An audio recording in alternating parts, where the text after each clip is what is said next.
Salut à tous et bienvenue dans la chronique du noob. Aujourd'hui on s'attaque au film Marvel, mais avant tout il faut revenir sur ce qu'est Marvel. Marvel c'est avant tout une maison d'édition de comics, cette petite BD qui raconte l'histoire des super-héros.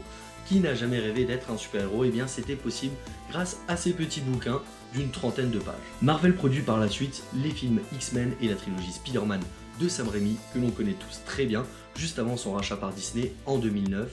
Mais avant ça, en 2008, il y a sorti du gros Iron Man. Avec Iron Man 1, Marvel se lance dans un pari fou, transposer le schéma narratif des comics vers l'univers cinématographique. Dans les comics, un livre est comme un épisode, qui, les uns après les autres, forment une histoire entière et complexe. Marvel souhaite faire un arc narratif d'une vingtaine de films, c'est le MCU, Marvel Cinematic Universe, et le succès du premier Iron Man leur donnera totalement raison. Le MCU, c'est donc un ensemble de films dans lequel les super-héros vont chacun évoluer de leur côté ou ensemble même des fois comme dans Avengers pour faire évoluer la même histoire. Alors effectivement, on retrouve certains films qui se ressemblent les uns aux autres dont l'histoire peut paraître un peu bancale. C'est souvent dans les origin story que l'on retrouve le même schéma narratif pourtant nécessaire. On reproche souvent aux films Marvel que le spectateur se perd s'il n'a pas vu un film ou l'autre, ce qui est plus ou moins vrai.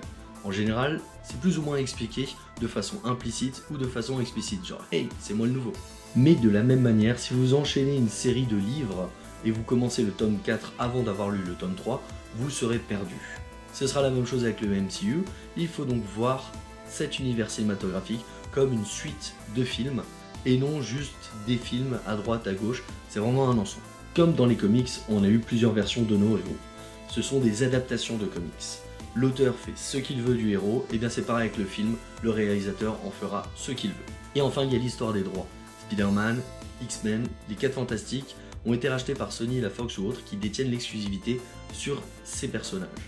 Ils ne pourront donc pas croiser le chemin des Avengers, sauf avec accord, comme par exemple Spider-Man et peut-être même bientôt les X-Men, avec le rachat de la Fox par Disney. Si cette vidéo vous a plu, n'hésitez pas à liker, vous abonner à la page pour avoir plus de vidéos dans le style. C'était Raphaël aka Chauve, je vous dis à bientôt.